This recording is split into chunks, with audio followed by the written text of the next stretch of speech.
And I am Diksha event leads of Policy Pandemonium. This round focuses on crisis management, approach to disruptive times, and coming up with innovative solutions. COVID-19 has brought upon us unforeseeable circumstances which require us to ensure stability and security by taking correct policy decisions. Governments are rapidly looking to introduce new policies to solve the need of the hour. In these 4 months, we have leaped almost a decade ahead on how millionaires look at various policies structured by the government, their implementation, their execution, and advocate their opinions for development and change. Here, we are creating a similar atmosphere between us to solve the crisis. We have amongst us Ms. Rupali Handa, a public policy associate at Chase India, South Asia's leading public policy consulting and advocacy organization. In her current role, she advises corporates on various public policy issues and leads government relations and advocacy campaigns. Prior to joining Chase, she briefly interned with the Ministry of External Affairs. She's an economics graduate from Sri Ram College of Commerce, University of Delhi. During her student life, she participated in several debating competitions and Model United Nations. She's also interned at Nielsen in the past. She has an immense interest in low carbon pathways for climate change mitigation. Our second judge for today, Mr. Prasham Kothari, is from London School of Economics, graduating in economics and management, and has pursued his master's in international social and public policy. He's worked for a year with BNC as a researcher on the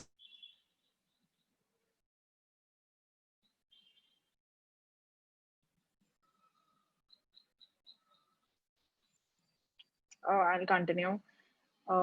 He's worked for a year with the BMC as a researcher on the Swachh Bharat project. He has done a lot of social work with NGOs like Oma Birds as project assistant for a residential workspace for specially challenged, Seva Sadan, SPG Sadhana School and other institutes for gender and educational equality. He currently has his own tutoring service for economics and business studies and career counseling for students looking to apply abroad and deciding what to do. We followed the instructions as round 2 for our online code of conduct. Disha, would you like to continue? Yeah, sorry, my internet just not. Yeah, we follow the same instructions as round 2 for the online code of conduct. All participants must keep their videos on at all times and stay on mute unless asked otherwise to do so.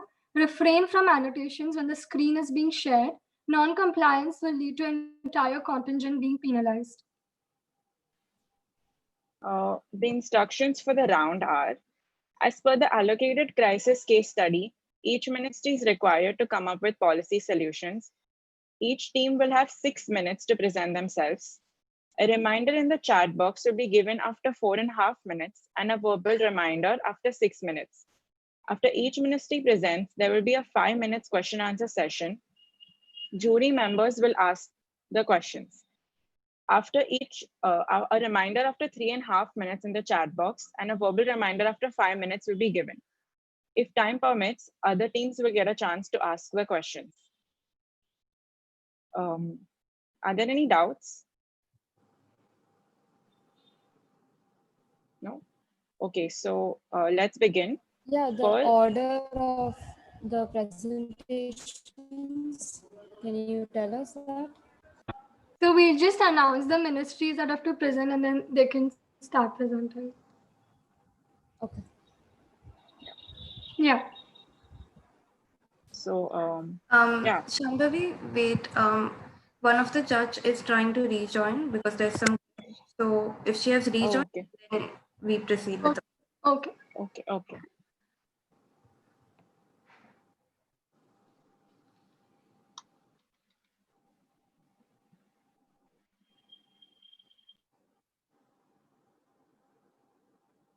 Also, participants, once you start saying, please tell your contingent code before you start your presentation.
The judge will join in 2 minutes. Huh? Okay.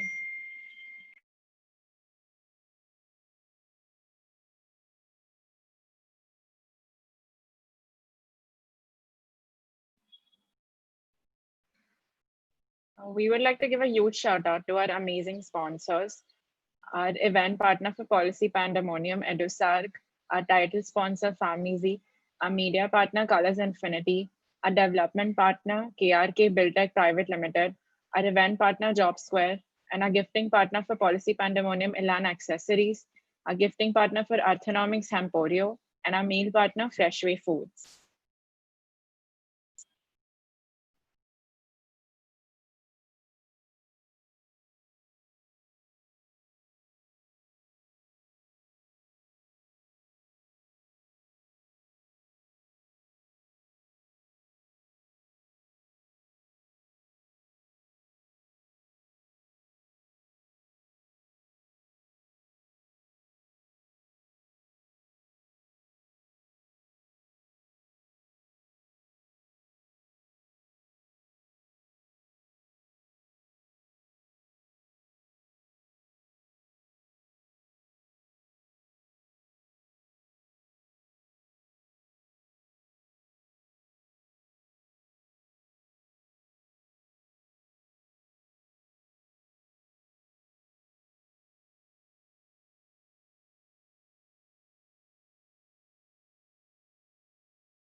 While we're waiting, I think it's a good idea that we talk about the new education policy. Is anyone up to give us their opinions on it? Unless that's obviously in your speech. Like, since our ministry studied it like in detail, so off the record, not as the ministry, it's a little too over ambitious, to be very honest. It's a lot of things that the ministry wants to undertake, and yeah, it's a lot. Even इतने सारे task forces allot किए हैं at every level. To start off with, building a task force itself requires labor. Right. But he's talking about where to get that labor from. Anganwadis are underfed, underfunded, I agree underequipped. on that. Negative marking. See, yeah. We don't do that right now. This is just off the record. Yeah, it is off the record. Am I giving hints for questions? Please don't ask these questions. Yeah, guys, nothing related to this, just to what they actually speak about. Yeah, we'll see. Yeah, other than that, it's very progressive. But the thing is, it's too progressive. Diplomatic. I mean, Wait. it's a competition, so I think that's important, right? Diplomacy, not necessarily. It's not an MUN. MUN में diplomacy चाहिए होता है. Okay, Ma'am, sorry to interrupt, but our Yeah. both our judges are yours. Good, let-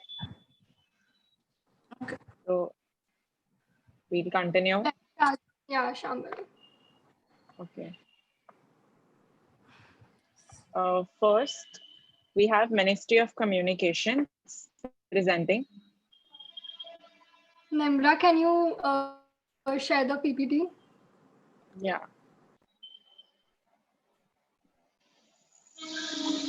Am I good to begin? Yes. Yes, you can start. Before we begin, we'll just be Okay. saying next every time we need to change the slides. So whenever we say next, please change the slides. Thank you so much. So good morning to one and all present here today. I am Kaushal Jagisha here with my partner Sahana Shetty, and we are representing the Ministry of Communications. After going through the crisis brief given to us, we have identified 5 major issues and have even come up with the solutions and reforms for the same. Over to you, Sahana. All right. Thank you so much, Kaushal. So a catastrophe is the best test of power. Leaders are born when things go south. You've heard this too, haven't you? That's because no government, ministry, or policy can be deemed successful until they flourish in times of crisis. So here we are, ready with a plan to battle the global pandemic. Let's look at the first issue here, which says increased dependence on telecom networks and strain on cellular infrastructure. This was, of course, caused since all of our activities, normal activities, moved online as soon as the lockdown began, be it education and workplaces which took to video conferencing platforms, or the entertainment industry, which is relying on over-the-top platforms. Next, I'd like to switch to the next slide. So mean mobile and broadband download speeds have decreased, while there's also a sharp dip in the number of customers purchasing new SIM cards. The former part is linked with increased dependence on the internet due to the lockdown, while the latter part is due to moving restrictions, which meant that shops themselves were closed. Hence, there was a stop of sales of SIM cards. Now, we need to note that there was only a slight dip in the mean mobile speed, which is a difference of 1.68 Mbps between February 2020 and March 2020. There was a similar difference even for the fixed broadband networks. It is natural that they experience some level of slowdown because of the strain on the usage. Now, the customers purchasing new SIM cards are already going up since the country has started imposing relaxations to the lockdown. Hence, considering the masses, these weren't any of the major issues that were witnessed. I would now like to pass it on to Kaushal. Yes, thank you. In this slide, you can see what Sahana clearly stated now. You can see the stats that we have provided regarding the mobile data speeds and the broadband speeds. Next slide, please. Yes, now coming to the fourth problem, that is delay in 5G spectrum auctions and its consequent rollout. Now, the ongoing pandemic has affected the countries around the world and has caused a global financial crisis. The pandemic also increased the pressure on network operators as the demand has increased. And the network operators are currently focused. The network operators are currently focused on meeting the demands without a dip in service quality. So, for the please keep the same slide, the previous slide. Yes. So for the auction, the base price that we had set was INR 4.92 billions per megahertz. Now this price was already a problem for countries like Bharti Airtel, Vodafone India, and even Reliance Jio. So we would have to reconsider these prices. Next slide. The last problem that we have here is low tariff rates. Now you would never hear a consumer complain about low tariff rates. However, this is a major concern for telecom providers. As you can see in the PPT here, the telecom providers already have a low revenue because of low tariff rates, and this is majorly because hyper competitiveness in the market.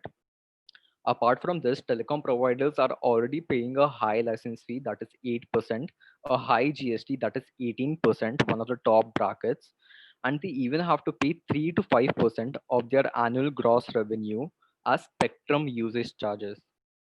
Not to forget that these companies have already purchased expensive spectrum during the auctions. Sahana, you can begin with the solutions. All right. So the first solution that we have refers to the previous slide. So we are considering skipping the 3 to 5% of the annual gross revenue that all of these companies pay as spectrum usage charges.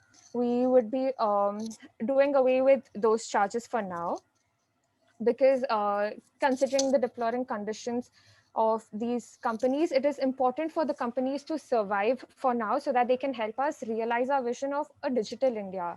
This will help them survive at the current low tariff rates. Next, we have the no, that's it. We'd like to stay at that. Yeah.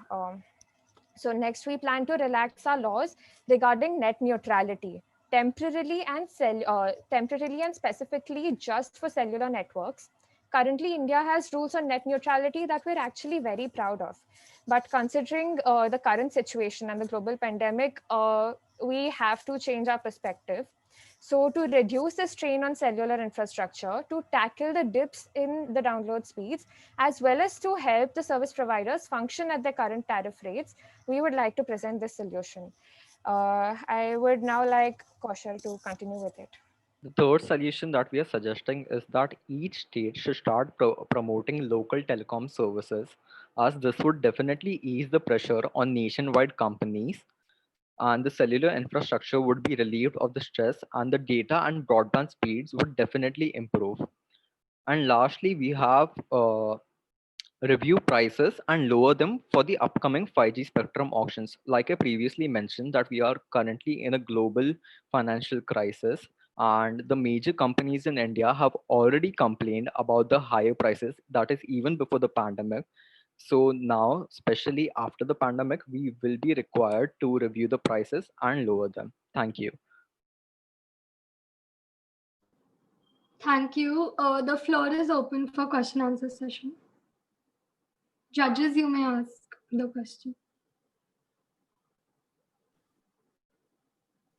Hi, everyone. Can you hear me? Yeah. Okay, so first of all, I'm really sorry for joining in late because there was a glitch. And it was a very good presentation. To begin with questions, I really liked how you, so overall feedback, I really like how you broke down the solution and structured it in a way along with giving underlying causes to the problem. So coming to the question, about doing away with AGR charges. That was very thoughtful, but what do you think about government revenue, especially when government is already struggling with revenue on many fronts? Right. So the scenario that we have in front of us is that the companies are already in debt. Major companies like Bharti Airtel and Vodafone Idea, and you must even be aware about the mergers of these companies. Right. Yeah. So these companies are already in debt. Secondly, they would already be paying the 18% GST. There are no changes to that. They would also be paying the 8% license fee. Again, no changes to that. So the only idea behind temporarily suspending the AGR for this particular year is that there is ease of business for these companies, and that they do not go in major debt so as to stop their business altogether. Okay, sure. Makes sense.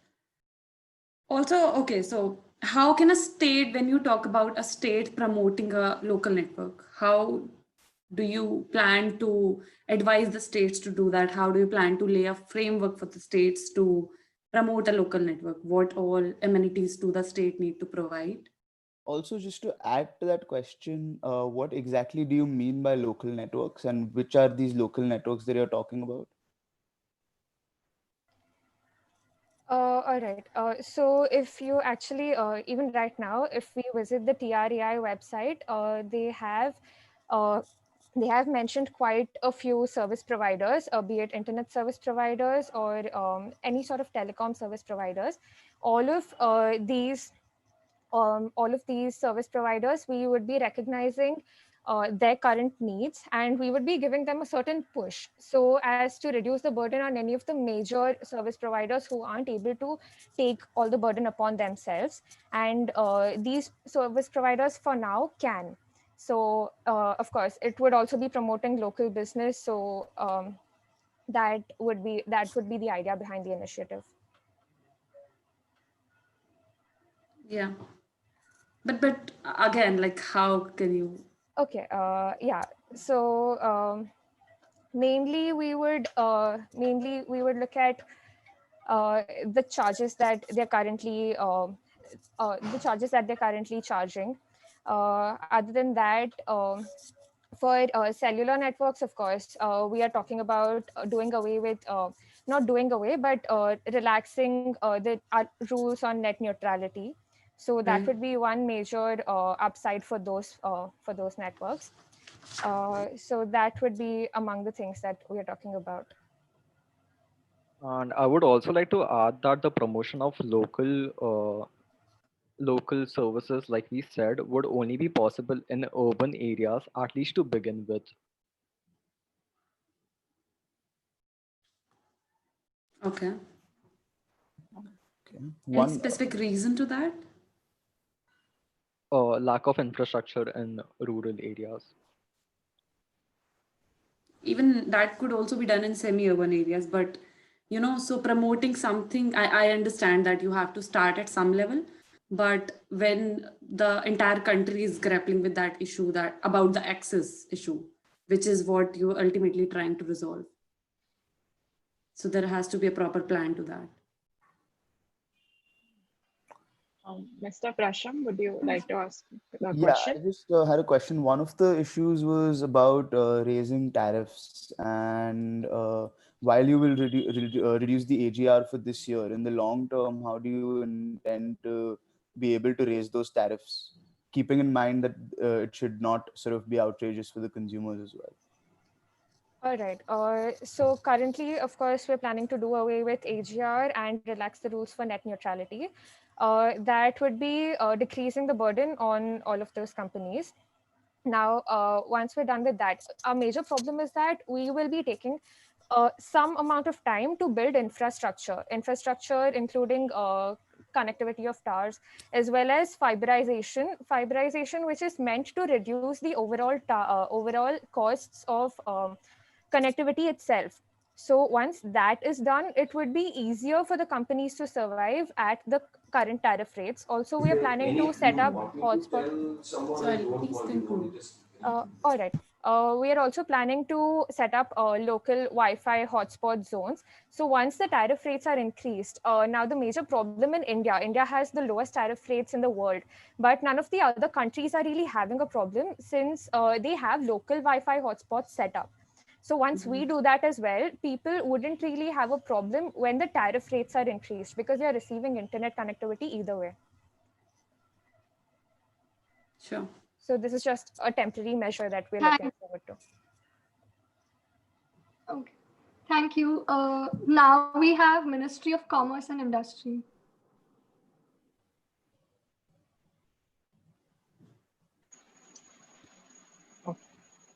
So, hi everyone. Just before we start, I just wanted to make sure me and Priyanshi are audible. So, can you all hear us? Yeah, could you? Yeah.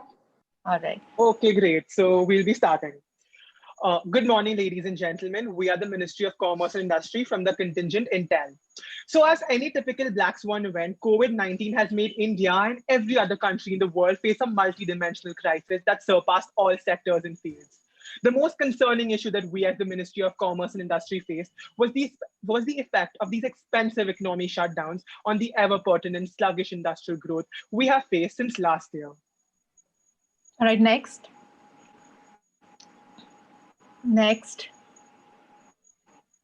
Yeah, next, please go on the next slide. So we're talking about the first regulatory issue. So here we addressed the downfall. It was like a domino effect. A nationwide lockdown led to volatile market conditions, which further instigated the shortage of several resources like infrastructure and employment. Next. Okay, so we'll enter into a deeper crisis analysis. Now, as per the ministry's current observation, the ministry has observed that the supply chain pattern that we had observed in the last financial quarter of FY19 has to be long forgotten to adapt to the new ideas. For 54% feel that there's a huge potential of change in the supply chain, and it can lead to concerns related. Also, due to the nationwide lockdown, tertiary sector has no, please don't go ahead. Yeah, the tertiary sector has fallen back, and except essentials, almost all the industries have fallen back. And also, now the next slide. Yeah, also the traditional, as you can see in this chart, the traditionally offline verticals have taken the most major hit over here. So moving on. Now, our observation on the consumer sector in e-commerce. Now, according to a BCG report, 63% of the Indian consumers now focus on the origin of the product, which makes natural and Ayurvedic products a winner in the consumer packaged goods. As you can see in the infographic here, now there has been an increase in the e-commerce spending for traditionally offline segments, and it has increased by twofold. And also because of the hoarding practice, the spending of Indians has increased by 41%. Next. Yeah. So yeah, you can skip the next two slides. We'll go to the next one. Yeah, so now coming to the labor value observations, most self-employed workers have lost their incomes because they're locked in their homes or have seen demand dry up. Working remotely is not an option for the socio-economically disadvantaged relying on physical labor and the provision of location-based services for income. The travel ban and lockdown may be temporary, but their effects will be long-term. So next, with respect to the graph, as one can see, it is to be noted that the MSME as well as manufacturing sector combined employ 52% of the labor force. So it is natural that such sectors which consist of such high physical work, along with the nascent nature of some, naturally would take a slump amongst the pandemic. Next. So our basic, so these are some of the observations which we have made, such as we need a shift towards a demand-based industry with introduction of tech in public sector, which is much needed. Next. So with the policy solutions that we have formulated, our basic objective is that as of now, the Indian economy is set to contract by 4.5% as per IMF, following slower recovery as the virus yet hasn't reached its peak in our country. So keeping the same in mind, due to lack of purchasing power, along with complete disruptions in supply chain and labor markets, we face a slump from both the demand and supply side, which we want to change. Next, please. Next. Okay, so now we'll be getting into the policy. Back, please. Yeah. So could you please go back? Yeah. So now we'll be going into the policy. Please go back. Now we'll be going into the policy solutions. So we are taking two approach, that is online and offline approach. So for supply chain offline, we are estimating the available inventory along with the value chain. So this will help in using the after sales stock as a bridge to keep the production running. Secondly, optimize production and distribution capacity. So this way we assess the impact on the operations and available resource capacity, mainly workforce. And this way we can optimize the limited production according to the human health impact, margin, and opportunity cost. Next, we have identify and secure logistics capacity, which is basically to estimate the available logistic capacity of the industry and to pre-book rail and air capacity months in advance so that we can keep the supply chain running. And finally, we have managed cash and networking capital. So here we run supply chain stress test versus major supplies balance sheets to understand when the supply issues will start and to stress financial or liquidity issues. Moving on. Now, coming to the digital part of supply chain management, DSNs, which is digital supply networks. We move on to the technological aspects as we take infant steps towards digitalization of the supply chain and some aspects of our economy. DSNs can help provide a much needed shift from the linear supply chains. The pillars of our ministry's DSN policies: predictability, agility, sustainability, and traceability. So we're targeting sunrise sectors because they have the most potential. Like, let me give you an example of pharma. Most large pharmaceutical countries in India struggle with end-to-end and outside-in visibility, and it's time for that to change through introduction of DSNs, which help in providing 80% of accuracy in forecasting, as well as reducing as much as 50% supply chain costs. So in our capacity as the ministry, we want to strategically open up automatic FDI routes in our country for investments in DSN tech. We are also in talk with private players from our country and will be collaborating with the Ministry of Electronics and Information Technology for the same. Next. Yeah, so this is how it will look. Yeah, next. So now talking about the consumer sector, as we have seen, the spending in consumer sector has definitely gone up, but the spending for discretionary items have gone down substantially in the shrinking cost. So for that, we will be working through remodeling the consumer perception by rethinking store, which entails reimagining end-to-end consumer experience, communicating the first time right factor to increase the purchasing towards the shrinking cost, and finally establishing an arena of trust and scope for installing multiple touch points for the consumer to establish consumer trust in them. Next. I'm sorry to interrupt, but your time is up. Sorry, we spent a lot of time saying next, and our yes, I've taken that into consideration already, and your time is we have only last two slides. Yeah, we only have last two slides, so we'll just go quickly. Along with that, can you just go one slide before? Yeah, along with that, as we have talked about the 20 lakh crore stimulus package that has been announced, it has been announced in such a way that the MSMEs as well as manufacturing sector have got all the short-term but support for them to take up a cost reduction as well as product modification strategy while retaining its employees, therefore helping in making its products more affordable to the consumers as the economy takes a W or U-shaped curve, even in terms of discretionary spending. Yeah, next. So we'd conclude over here now talking about like the second policy, which states support business by providing wage subsidies. So this will ensure the workforce is recorded and registered, enabling the government to reach out to the workforce in the present and as well as the future. So it will assist the business to retain workers at the time of stretched cash flow. So yeah, just one last slide and we'll be done. Yeah, so this slide just basically talks about how automation has decreased human workforce hours from 71% to 58% in only 4 years, and we need to start for educating our labor from a grassroots level, which we have examined, and these are some of the steps which we have taken out, which we can describe in detail if further asked in the question and answer section. But we're out of time, so that's all we have. Thank you. Thank you. Thank you for the presentation. Mr. Prasham, would you like to ask questions? Yeah, thanks for that. A little rushed, but thank you. Just a couple of questions in terms of how you are going to try to bring back sort of business to offline stores and reposition that. You said that it's gone up twice online, and I think that is a problem that offline stores, especially small businesses, are going to face.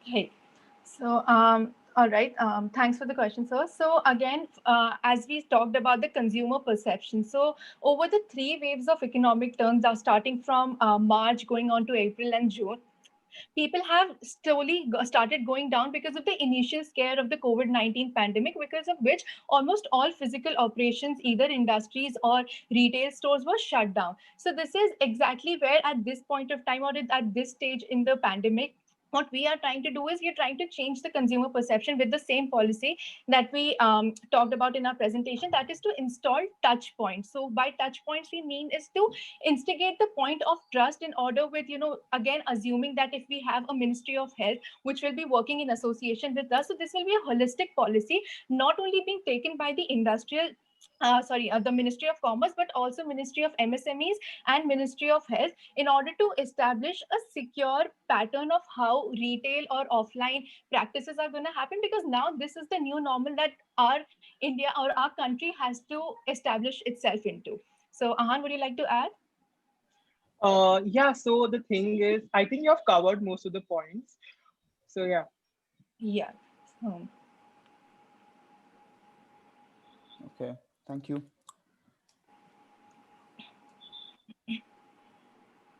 Mr. Rapali, would you like to ask your question? Yeah, I do have a question. So my question is, how do you envisage a new supply chain model? Because the presentation went on really fast, maybe I couldn't consume that. Can you please elaborate on that? Yeah, sure. So Priyanshi can um, explain the offline one, I can explain the online one. So again, at this point of time, so I'm talking about the offline part of it, because industries have shut down and there's no physical operation that is going on at this point of time.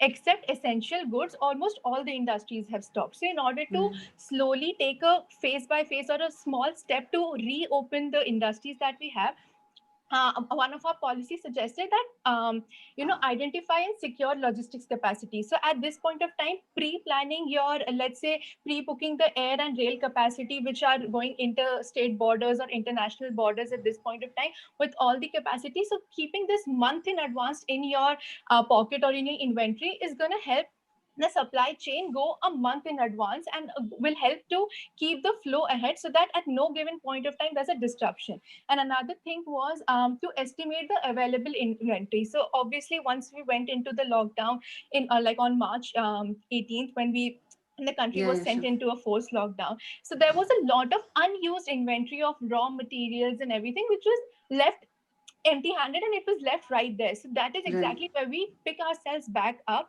and we start on a minimum labor capacity, which was our second policy, that is optimized production distribution capacity to ensure employee safety, such as supplying PPE and engaging with communication teams to share infection risk levels and work from home options. So this is the way, again, we working in collaboration with the Ministry of Health, taking holistic steps in order to make sure whoever is coming in the industry working at a minimum capacity, we are able to keep the supply chain running in advance. All right. So Ahan can do the online part of it.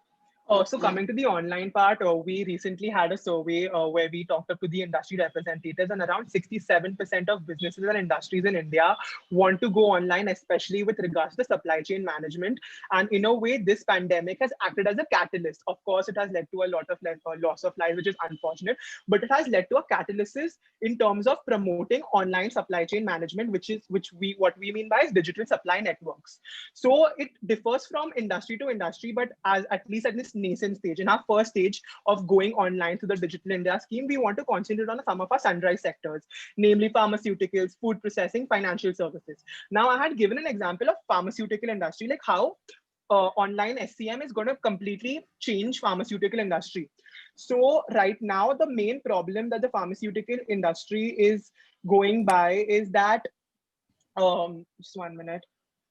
Yeah, they're struggling with end-to-end and outside-in visibility, and it's time for that to change. So implementation, so I'm not going to obviously get into the technicalities of it since most of us go and understand it, but digital supply chain, if you're implementing it in in suppose the pharmaceutical sector, it'll help in improving the accuracy by 80%. It will help in just-in-time production.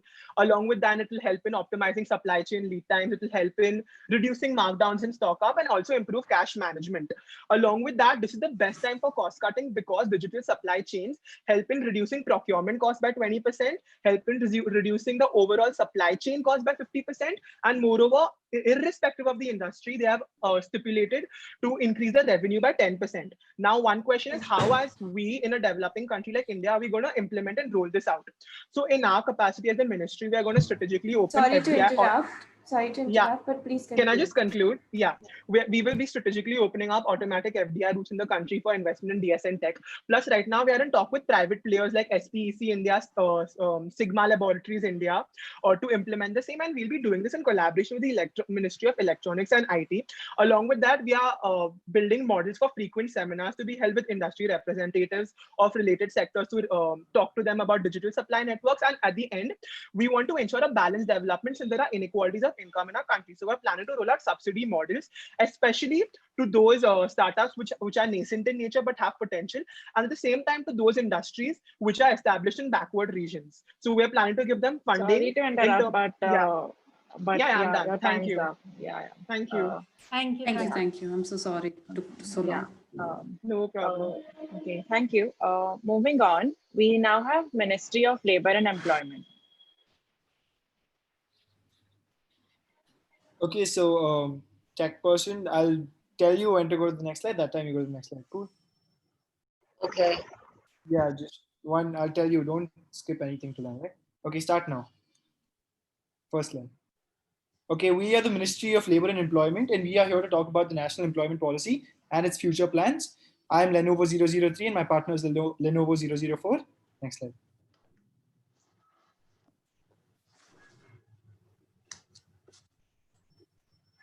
So before we start off, we'd like to give out a synopsis. So what the National Employment Policy is. Then 18 million is the forecasted number of unemployed in our country by the end of 2022. And we felt that it was very essential to introduce this policy. This policy hasn't been introduced yet, and works are being drafted upon and new reforms are being made. And the effect of pandemic throughout India has slowed us down, definitely. But the unorganized sector has seen is the highest disadvantaged from this. So we felt that it was essential for social security and welfare schemes to be put in. And the current measures, recommendations, and predictions are going to be made. And it's currently being worked upon, but we'll talk about some of it. And we'll talk about our future plans as well. Next slide, please. So right now, the National Employment Policy, right? It's under process. It's being made right now, and we've almost finished it. We have to wait for final approvals, and we need to make sure it's politically acceptable, and we need to draft it as soon as possible.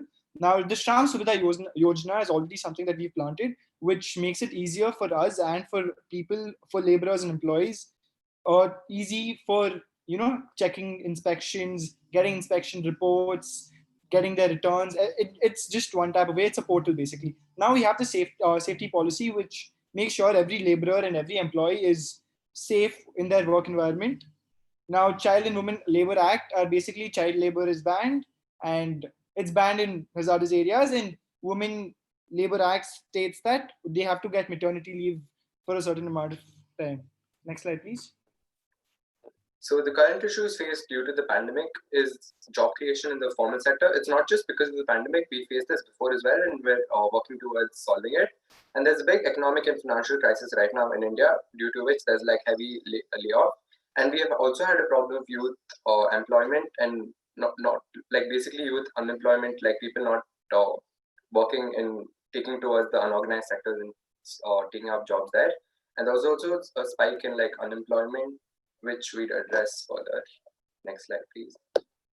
Okay, so what the Ministry of Labour and Employment has planned, right, is to come up with a new yojana called the Karigar Vikas Yojana. What we're going to do here is we're going to upgrade our nation's infrastructure that gives it a pedestal to become a first world country, and it also creates employment, and hence our laborers get paid. Laborers and employees get paid. So we need to develop our nation's infrastructure as soon as possible. Then national database for migrant workers, right? So we have a lot of migrant workers, and what we're going to do is create an online portal where workers and corporates and other companies or employers can meet each other, and they can directly hire a group of employees from that portal. Now, job portals in the unorganized sector, it's a database and a portal. It's just like the migrant worker portal, but this is going to be in like low-key shops, tea shops, near railway stations, etc. Now, Karigar Sangathan. So if a person wants to change his employment status from laborer in construction to a tea guy, we train them in all these we train all lower income based people for free, where we hold workshops and we do a lot of other activities. Now, agro based development. India, the government of India holds a lot of land, agricultural land throughout the country. What we're going to do to speed up economy is basically give this land to farmers on a 5-year period or a 10-year period, and we'll ask them to cultivate crops. And because agriculture is one of the biggest aspects of our economy, we're going to boosting that up. And one thing that'll never die, even though there's a pandemic, is food, and the agricultural industry shall never die. And this is the reason agro-based development will work out in our Karigar Vikas Yojana. Next slide. So after introducing this new umbrella under our policy, we'd like our plan of action would be finish the final drafting and take approval and lobby ministers in our favors. For the act to be passed, we need like a majority of ministers with us and lobby in our favor, and then we'll introduce the policy to the public. Then after 6 months, we'll take a routine survey of how our policy is doing and formulate the current issues faced. And after we ascertain the current issues faced, we'll ascertain like solution and make amendments and induct future plans into place. And that's pretty much our plan of action. Next slide, please. Now, this is our statistics for what's happened before. So from 2010 to 2018, the employment rate has been falling down constantly. 2018, in the last 50 years, we've seen the highest employment rate at 49.8%. Now, these are our projections. These are the projections by the Ministry of Labour and Employment for the next 10 years. Sorry, 8 years. Next slide, please. Now, scope for future, right? The world is developing. We need to invest in research and development to create more categories and create more employment in those categories. And we need to invest heavily in research and development to create new categories. For example, solar cars weren't a category before a few years, but now it's a category and it is being heavily invested in. And countries that are making solar cars are benefiting on a huge scale. Now, next thing we can do is diversify dependence on industries, right? So India is basically dependent only on agricultural industry, mainly on agricultural industry. We get a huge chunk of our GDP, of our gross domestic product from there. So we need to diversify that into many other industries, and we shouldn't just stick with agriculture. We need to diversify in, let's say, steel or mineral ore, etc. Now, schemes and incentives, right? What we're going to do is after a few years, when our country's economy is boosting because of high employment and high output, we will increase the minimum wage. We'll provide incentives to employers to give to their workers, depending on what situations they are on, and inculcate sense of gender equality and LGBT rights. We can't go around imposing gender equality because that won't be fair on our part. So we need to educate them on gender equality and LGBTQ rights. If you see, most of the LGBTQ people are... Sorry to interrupt, but please conclude. Your time is up. If you go out on the road, most of the LGBTQ people are roaming on the road. They aren't doing anything. Once we create awareness, a huge chunk of our population will get employed again. Thank you. We're open to questions. Thank you for the presentation. Ms. Rupali, would you start with the question? Yeah, sure. Thank you. So my question to, I guess, most of the participants, because you all are representing ministries, and whenever you propose solutions regarding providing schemes, incentives, and subsidies, just always keep in mind, because you are a ministry official right now, and you also need to think about profitability of the ministry. So how, like, Yes. especially in these times when, again, I repeat that, when the government is already struggling, how do you plan to do that? What's the revenue model gonna be? Ma'am, so if you saw the presentation, we wrote that under future scopes, first thing. Second thing is, when we are pumping in so much money into the economy, not so much money, we're pumping in money to increase employment, which will create more output, which will create more money, which will create more taxes, which will create more input for us. And the cycle will go on. And when the future scope time comes, we are going to pump in money into research and development and schemes and incentives. So this is how Dubai became Dubai, basically. They pumped in a little money. This is long term, yeah. Yeah, it's long term. It's a future scope. Sure. Okay. If I could come in here, I had a question. You spoke about two databases in terms of a national migrant database and an unorganized sector database. How do you propose to get that in place? And in terms of just one more thing, in terms of upgrading infrastructure in agriculture, do you propose some sort of land reform as well to get the resources you'd need to give that land away for farming? So basically, first coming to the land reform, for example, let's just take Karnataka. Karnataka has Karnataka Law Tribunal Act, which allocates land to farmers to increase Karnataka's revenue from them. And now, if we do that, no other state does this. For your information, no other state has a Karnataka Law Tribunal Act that allocates land and gets revenue from them. If we do this on a nationwide basis, we'll make our economy stronger. First thing.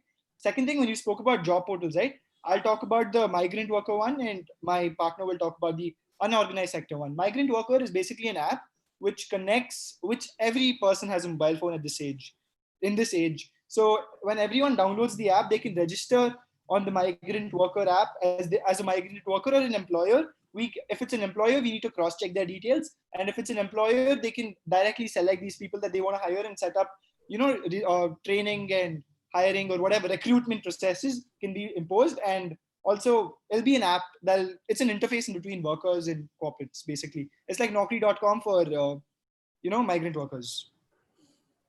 So speaking about the job portals in the unorganized sector, so as I mentioned earlier, the unorganized sector is the highest disadvantage because of this pandemic, and we feel that unemployment rates are high. It's speculated that the unemployment rates are high in this sector itself. So we started a job portal, which is an interface between the employer and the employee, the laborer, that is, and it's basically like an internshala for the unorganized sector, where there's an interface.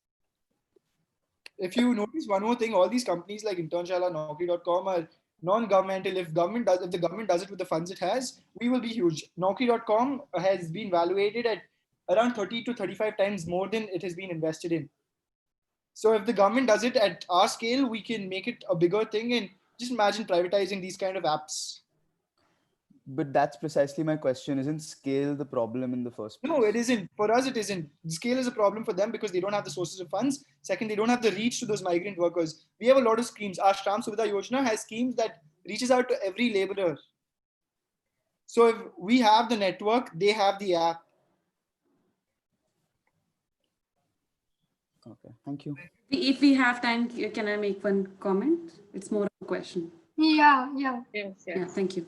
So as you mentioned about that assumption that every migrant worker also access to mobile phones, I don't think that's a vague assumption, because what we just saw even in present times, that how lack of mobile phones and information that led to such huge crisis. Ma'am, every industry, every ministry has a group of people who don't have something. We can't concentrate on them. Right now, we concentrate on the people who has a mobile phone. We'll employ people. Later, they'll get a mobile phone, right? There'll be some point of time where they'll have a mobile phone in their hand, or they'll have a job. No person dies without a job, right? There are, again, if you say yes, there are people who die without a job, there'll be a handful of them. We are concentrating on the majority of the population. Over here, our goal isn't to reach out to every person, it's to pump the economy at the end of the day. But don't you think as part of government, it's your responsibility? Because right now, it is agreed. But right now, we don't have the funds, we don't have anything. So that's the reason I added that in future scopes.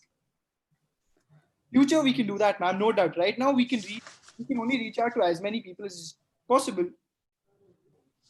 There's no physical feasible way to reach out to every person in this country right now.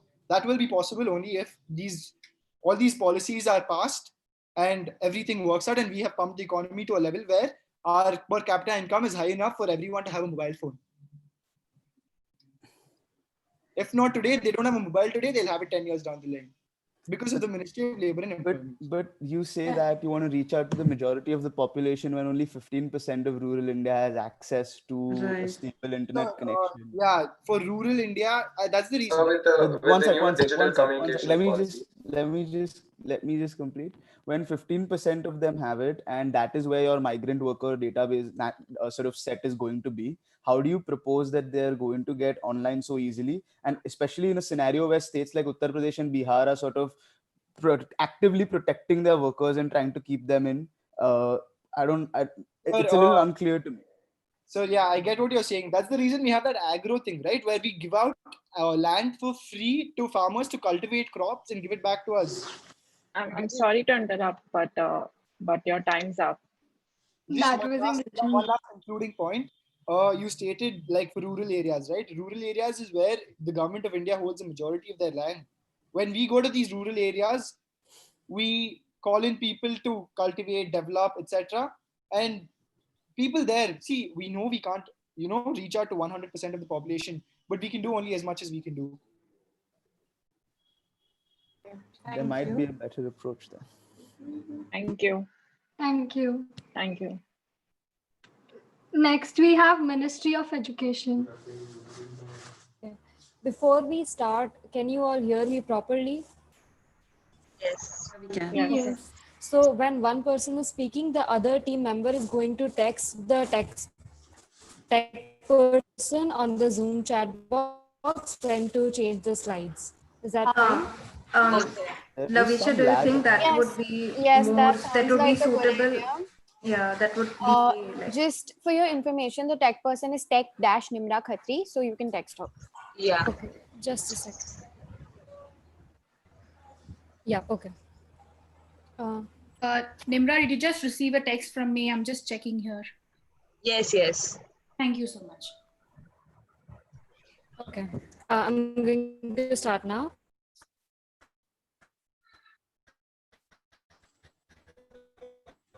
So, good morning, fellow ministries and judges. Today, the Ministry of Education is in the education sector due to the pandemic.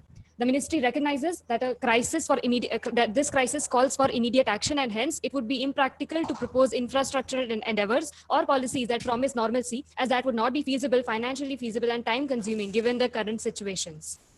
So, Code 1, Code 1 of the COVID Edu Code talks about to make educational resources available to students who have access to such devices and capital that supports and facilitates internet.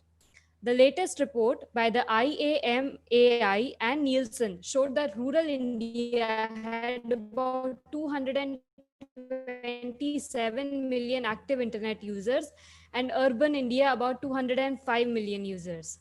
About 67% of the users fall under the age group 12 to 29 years, which constitute a major chunk of the student population. Also, a large majority of Indians use 4G networks to access internet as of 2019. These statistics show that by and large, internet penetration in the country is very well. However, this is not to deny the fact internet services, and this was addressed by the Honorable Prime Minister on Independence Day 2020, in which he promised that in the next 1,000 days, every village in the country, along with Lakshadweep, will be connected with optical fiber cable. Diksha is a unique initiative launched by the ministry with the aim of creating a digital platform for all teachers to provide them training courses, resources such as concept videos, assessment aids, worksheets, create a community of teachers, and help with innovative tech-based solutions for teaching. The website and the application have an interactive interface which includes a number of resources and study material for the students and teachers. Code 1 of the COVID EduCode prescribes strengthening of Diksha in terms of making it accessible to schools at large so that students whose schools have not yet developed any personalized channel for discourse of lessons can use it to the fullest. Since online teaching requires special skill sets, online teaching skills, a program shall be introduced on the platform on the completion of which a Diksha certificate will be provided by the Ministry of Education.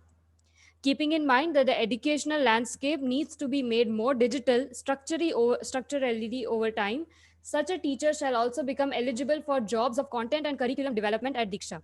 All public school teachers shall be mandatorily registered on Diksha, and if a school's entire faculty completes training, the school shall also become Diksha certified. Another goal that the platform can help achieve is make available resources in vernacular language to facilitate better learning outcomes.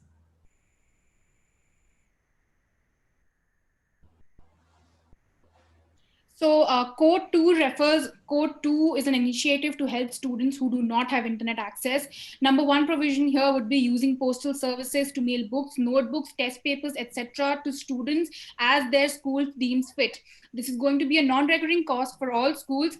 And this cost can be adjusted by the operational costs which have been negligible since the starting of March. I'm sorry. Next slide. Next would be the Akashvani radio channels, or the All India radio channels and other radio channels that operate across the country. Akashvani could help as the Hindi medium channel for students of classes 1 to 10. Diksha certified teachers could help develop lessons for these radio channels. Other vernacular radio channels volunteered by the states themselves could air vernacular language lessons for the students. Next. Cyber cafes are on a decline. The ministry has recognized that, but then they still exist. And these cafes could help students avail internet when they require. BSNL shall offer special discounts on land Wi-Fi facilities for such cafe owners. Students shall be able to use such cafes for free with an ID card until 31st of December 2020. Since we also recognize that a cafe calls for a crowded space, that's why all cafes will be taking COVID-related precautions. Next. Now, the next is recommendations for schools. This is what the ministry recommends for schools who are availing such facilities. We want to recommend schools to develop to teachers to make groups of students who could learn together. Senior students could help their junior co-students in learning. Since these are all local schools who would take up such non-internet facilities, students live nearby in villages, in small towns. Other than that, such schools could recognize such student volunteers who volunteer to teach, which would also motivate the students to take up such responsibilities.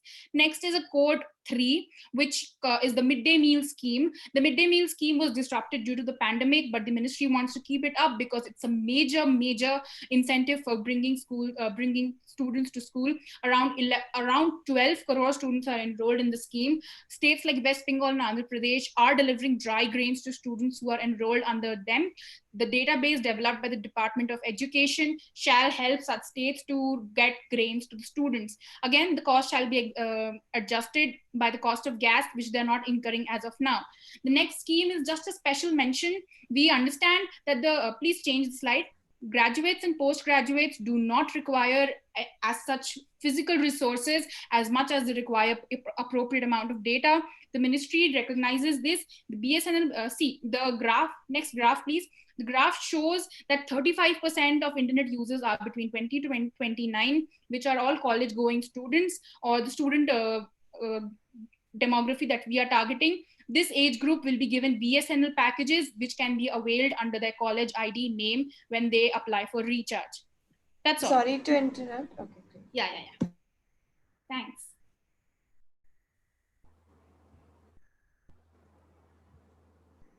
Mr. Prashant, do you want to ask questions? Yeah. While you said that the internet penetration is quite good and the numbers you've shown of usage are quite high, in fact, only 10% of India is said to be digitally literate by various reports. So while the online certification for teachers is a good step, how do you propose that these teachers are going to get online in the first place to get certified? Because they do seem to be quite digitally illiterate, especially in the rural parts of India.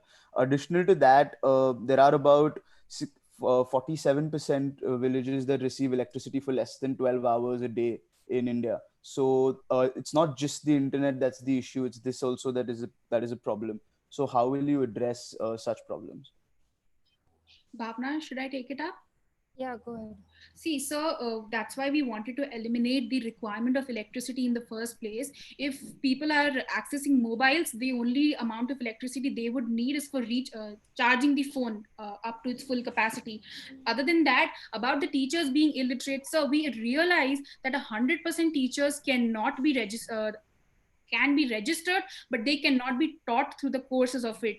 The number of teachers who even registered for an online teaching course at Diksha, even if they get trained, we have enough labor to work with in the first place. And if they start developing content, I think that would help the students in the most rural of areas. Not the most rural of areas, again, for them we made separate provisions, that's why.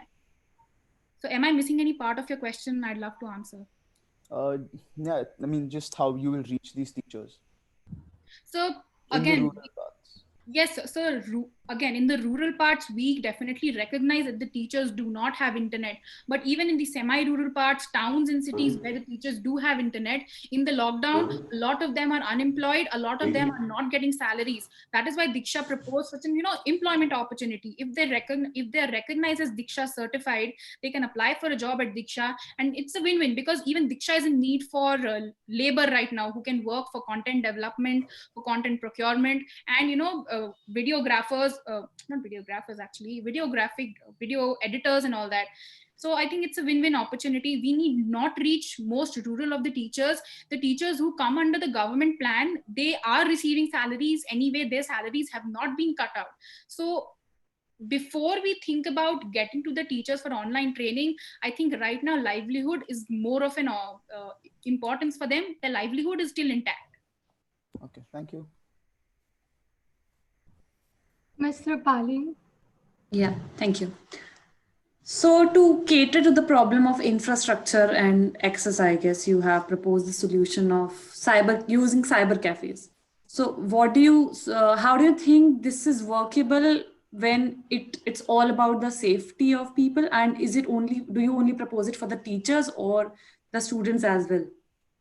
So, there are many cyber cafes in our country which are not very functional because many people have internet today. So this would be an opportunity for them to provide remote access of internet to people, so that along with the precautions that every institution must take during such times, COVID related precautions, these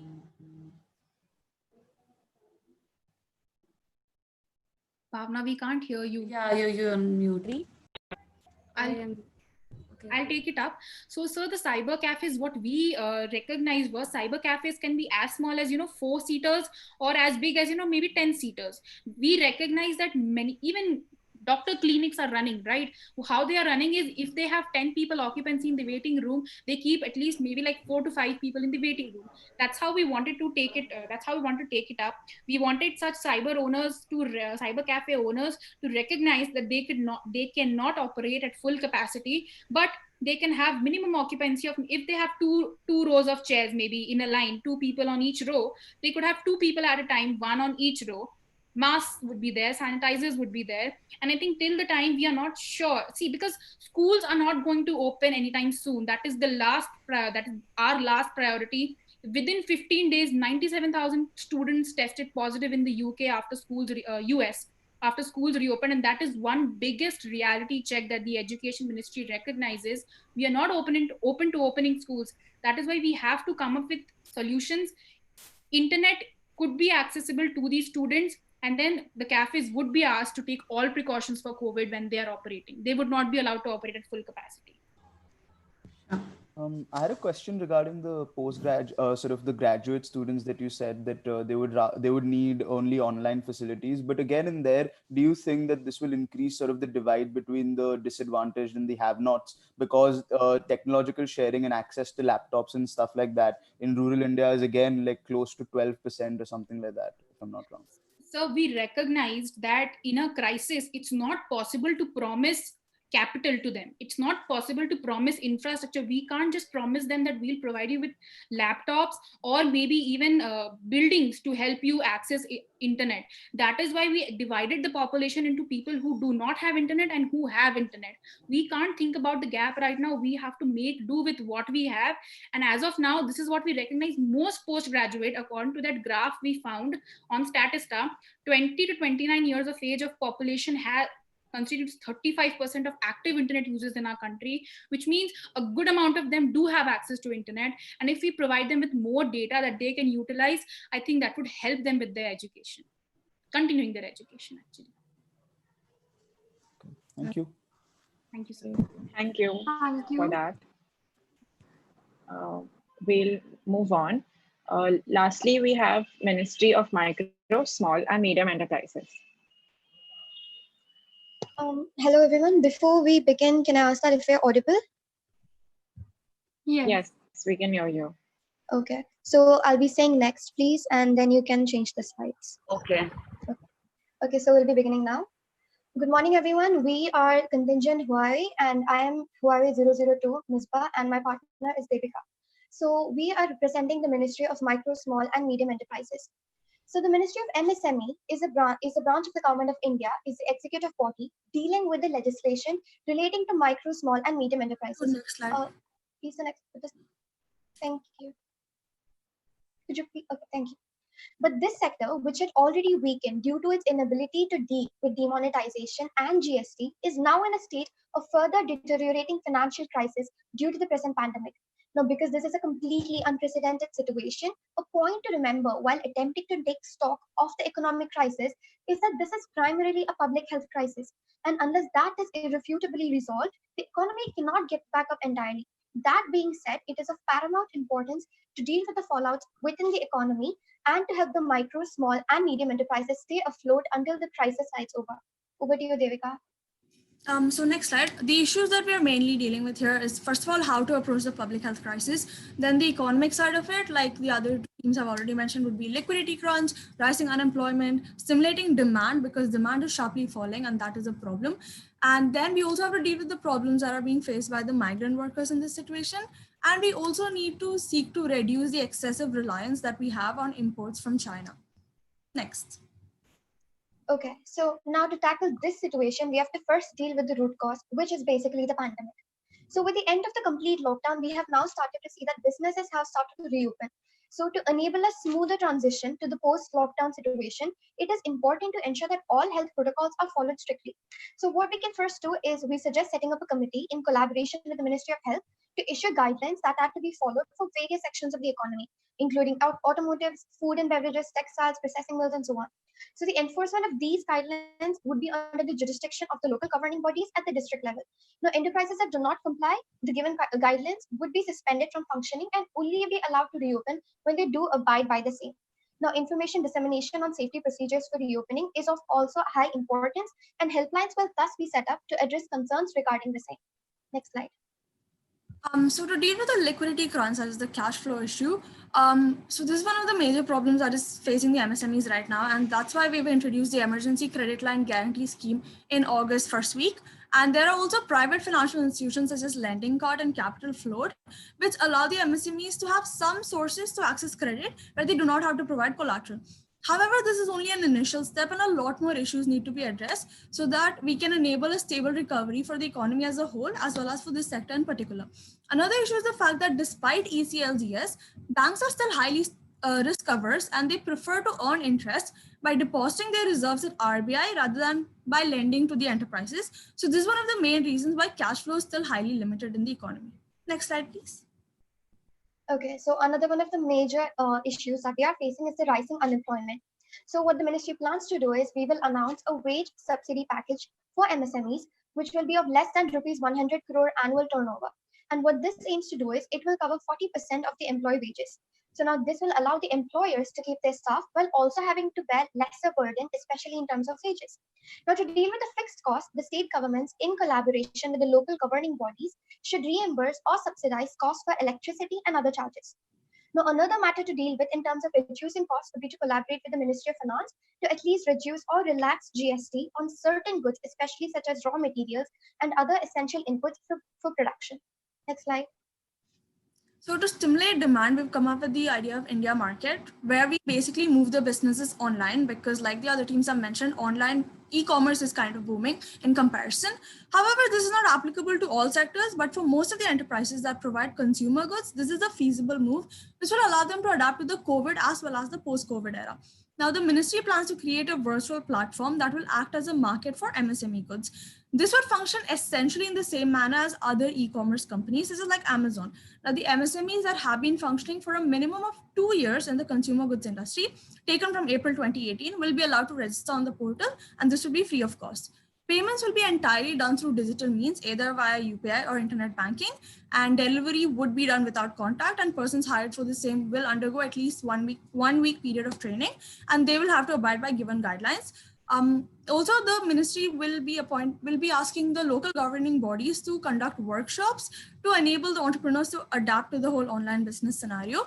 And special attention has to be paid to the firms manufacturing essentials in the context of COVID-19, such as pharmaceutical, masks, sanitizers, and so on. Working capital will be extended as loans by banks for MSMEs under these specific categories, so that production can be increased not only to meet domestic, but also foreign demand. Next slide, please. So one section of the population that is facing a big problem is that of the migrant workers. So to solve the problem that the migrant workers face, a long-term strategy of dispersing development across the country rather than concentrating it within certain regions is necessary. Now, what this means is that this requires a promotion of industrialization in backward regions by providing better infrastructure, as well as encouraging investments in the MSME sector. Such a model will also be sustainable in the long term, as it would increase employment across various regions, and people will not have to migrate now in search for jobs. Next, please. So lastly, we're talking about how to reduce our dependence on Chinese imports, because this is not an issue that we can resolve overnight. However, considering the political instability in India-China relations, it would be more pragmatic to plan for a long-term shift from depending exclusively on China to producing inputs domestically, as well as importing from other countries where our political ties are much more reliable. So the former, that is to produce inputs domestically, we require some speedy infrastructure development in all areas of the country. And that ends our policy. Thank you. Thank you for the presentation. Jury members, Mr. Pali. I'm sorry, I don't have a question. Mr. Prashan. To be fair, I don't have much to ask either. So, Is that a good or a bad thing? We'll find out. Good presentation. I actually don't have much to ask. If anyone from the panel is willing to ask, the other participants are willing to ask. Yeah, I think it was well elaborated, and because we've been asking questions, and I read in the guide that was given that the participants will also they can also ask questions if they have time. Yeah, so they can raise their hand. Whoever wants to ask. So we have Ministry of Communications have raised their hand. So yeah, go ahead with your question. Yes, thank you. So I actually had a bit of internet issues, so I wasn't able to hear everything quite clearly, but I certainly remember hearing that somewhere at the beginning of the presentation, you all said that you are going to rely on Chinese imports, while at the very last slide, you all said we are overly dependent on the Chinese imports. I think you misheard that.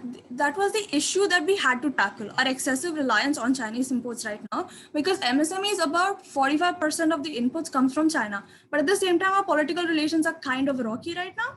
And obviously FDI is banned. We don't know what's going to be banned next. We don't know how relations are going to be. So that's an issue that we needed to tackle. So is that clear?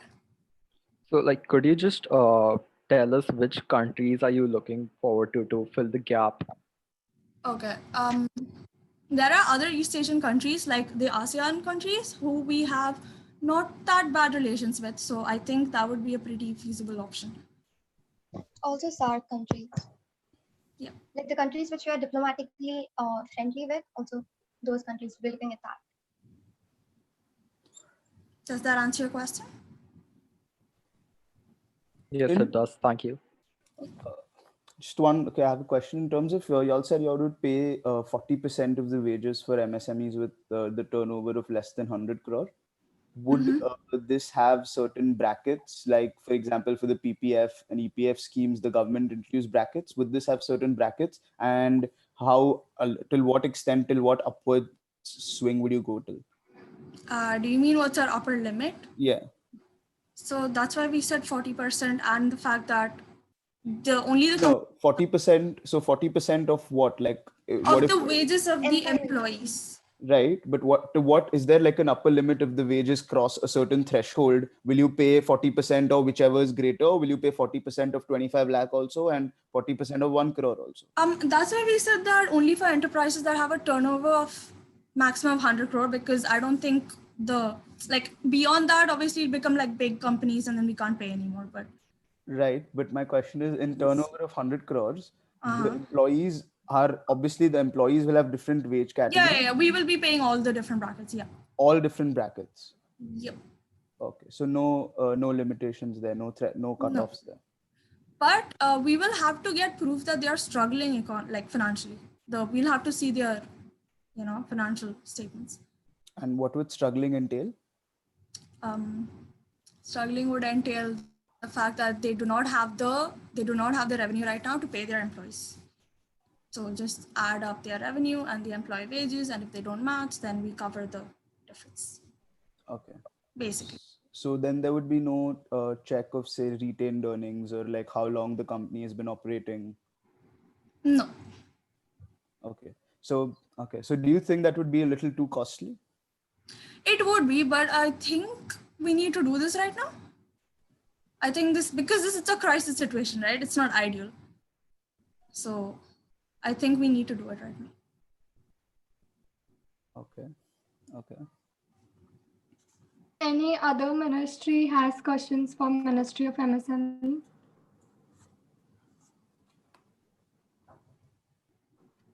You can raise your hand if you have. So I think there are no questions. Okay. So thank you all the participants for those wonderful presentations. We would now like to request the judges to give a little feedback, advice, and how they enjoyed the event to the participants. Can I go first? Yeah, sure. Yes, of course.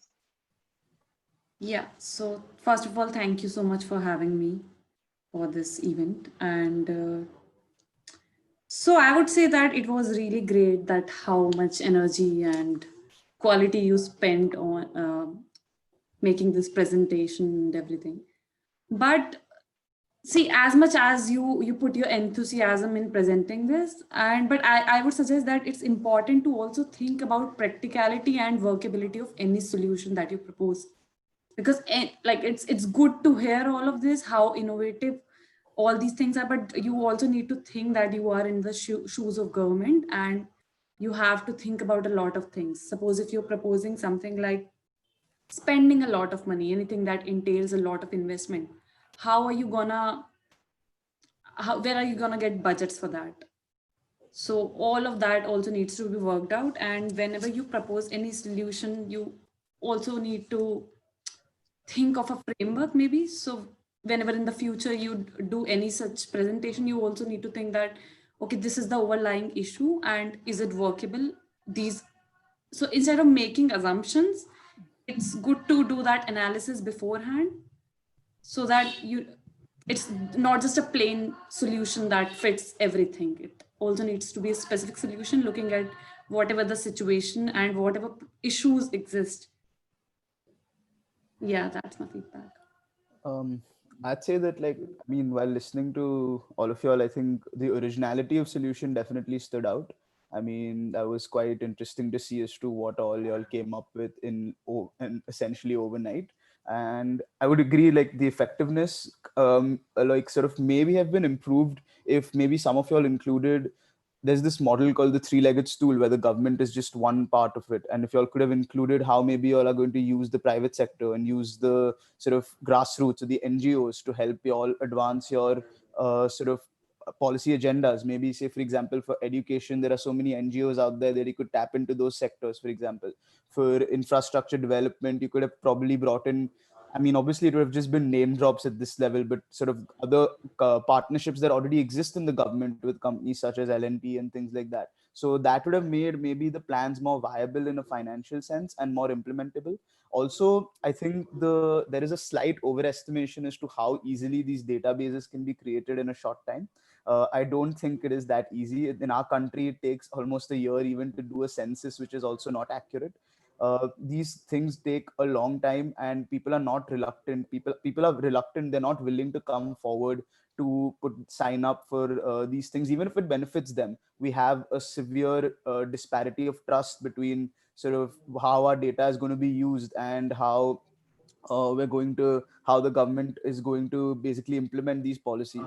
So I think all in all, it was interesting and it was a lot of fun, but do work on sort of fine tuning how these things can be rolled out and how you can involve more stakeholders, because it's not, as the government, you have a lot of resources, you have a lot of leverage in terms of accessing private companies. And I think that is something you can explore, especially this current government is very keen on exploring that. So that would have been something interesting also to sort of see. But all in all, yeah, I think it was very interesting, very original solutions, as I said.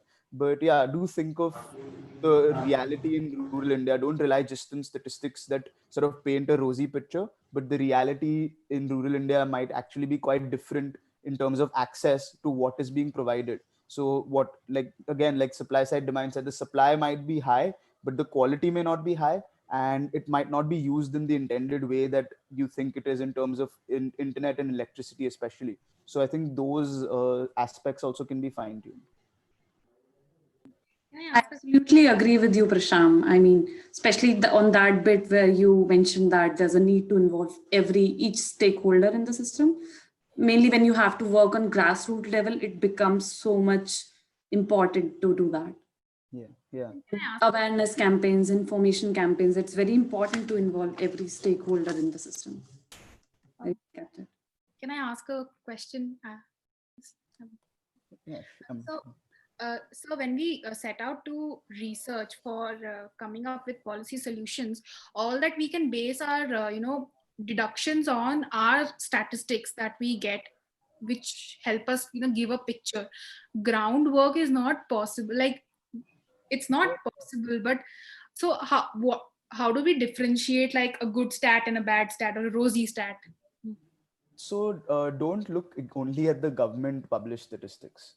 First of all, look at statistics that are being published by other agencies, and it might even be better to look at statistics that are being published by non-Indian agencies, because they have very little at stake, so to speak. They are more neutral. So since you were doing education, and since I worked extensively in that field, I in fact had just published an article that showed a lot of statistics contrary to yours, which show that there is access, but there is limited access. It's not like the government is saying 99% of villages are, for example, have electricity, but like I said, only about 47% of them receive electricity for less than 16 hours. 16% of them receive electricity for just 1 hour. So when you talk about online education in these rural parts, it's a huge problem. So look at statistics that are maybe not published by the government, and even maybe not by Indian agencies. So when you look at 2 or 3 statistics, you'll be able to put things into context. Yeah. So to add to that, I would say that whenever so in today's era, we have a lot of data. There's no dearth of any data. And the best way to go about with that, you take credible institutions that are doing that. And it could be government as well as private. And the key to ensure that your data makes sense and it's fair, it's to make sure that you're triangulating your data. That's the way to validate your information, whatever you're capturing. Basically, just try to provide as much context to the data as possible. So often, data can prove anything. I can prove in sports, for example, I can prove someone is a great player using data, and I can prove that same player is absolutely useless. That's so right. Data can prove whatever you want it to prove. But as a policymaker, the idea should not be to sell something that is not real. So it might seem good in a presentation to tell people, to convince people, but while making the policy, you have to sort of ensure that the reality is captured by the data. Oh. Yes, sir, I get it. Thanks. Thank you, ma'am. Thank you, judges, for your valuable words. I hope everyone had an amazing time. It was a wonderful experience to listen to all the presentations. We hope to see you again next year for Economics. Thank you so much. Thank you. Thank you so Thank much. you.